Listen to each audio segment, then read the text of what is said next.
బత్తుల ప్రభాకర్ తప్పించుకుని 10 రోజులు దాటిపోయింది. ఇప్పటిదాకా అతన్ని పట్టుకోవడం మాట అటుంచితే ఆచూకీ కూడా కనిపెట్టలేకపోయారు పోలీసులు. చేతికి చిక్కిన వాడిని వదిలేశారు పోలీసులు.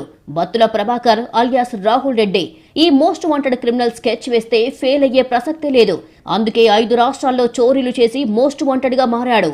హాస్పిటల్స్, కాలేజీలను టార్గెట్ చేసి కోట్లు దోచేశాడు. చోరీలు చెయ్యడమే కాదు, పోలీసులకు చిక్కినా తప్పించుకోవడంలోనూ ప్రభాకర్ కు తిరుగులేదు. పోలీస్ కస్టడీ నుంచి తప్పించుకుని 2 వారాలు గడుస్తున్నా ఇప్పటికీ ఆచూకీ దొరకలేదు. క్లూస్ టీమ్స్, డాగ్ స్క్వాడ్, ప్రత్యేక బృందాలు ఏవీ కూడా బత్తుల ప్రభాకర్ ఆచూకీ కనిపెట్టలేకపోయాయి.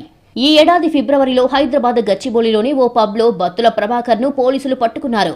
ఆ టైంలో పోలీసులపై కాల్పులు జరిపాడు ప్రభాకర్. పాత కేసుల విచారణ కోసం బత్తుల ప్రభాకర్ ను రాజమండ్రి సెంట్రల్ జైలు నుంచి విజయవాడ కోర్టుకు తరలించారు. ప్రభాకర్ ను విజయవాడ తీసుకెళ్లేందుకు 2 ఏఆర్ హెడ్ కానిస్టేబుల్స్ ను ఎస్కాట్ గా పంపారు. విజయవాడ నుంచి సెప్టెంబర్ 22న సాయంత్రం తిరిగి రాజమండ్రి తరలిస్తుండగా తూర్పుగోదావరి జిల్లా దేవరపల్లి మండలం దుద్దుకూరు వద్ద పోలీసుల కళ్లు గప్పి ప్రభాకర్ ఎస్కేప్ అయ్యాడు. టాయిలెట్ కు వెళ్లడానికి ఒక చేతికి ఉన్న హ్యాండ్ కప్ తీయడంతో అక్కడి నుంచి ప్రభాకర్ ఎస్కేప్ అయ్యాడు అనేది పోలీసుల వర్షన్. బత్తుల ప్రభాకర్ కోసం గాలింపు కొనసాగుతోంది. 15 బృందాలు గాలిస్తున్నాయి. ఏపీతో పాటు తెలంగాణ పోలీసులు కూడా వెతుకుతున్నారు. తెలంగాణ, తమిళనాడు, కేరళ, కర్ణాటకల్లోనూ అతనికి పట్టు ఉండడంతో ఎక్కడ ఉన్నాడు అనేది పోలీసులు కనుక్కోలేకపోతున్నారు. గతంలో చోరీలు చేసిన అన్ని ప్రాంతాల్లోనూ అతనికి స్థానికులతో పరిచయాలు ఉన్నాయి. కొత్త చోటుకు వెళ్లినా ఏ మాత్రం అనుమానం రాకుండా మసులుకోవడం ప్రభాకర్ కు అలవాటు. ఫోన్ వాడే అలవాటు లేకపోవడం అతడికి మరింత అడ్వాంటేజ్.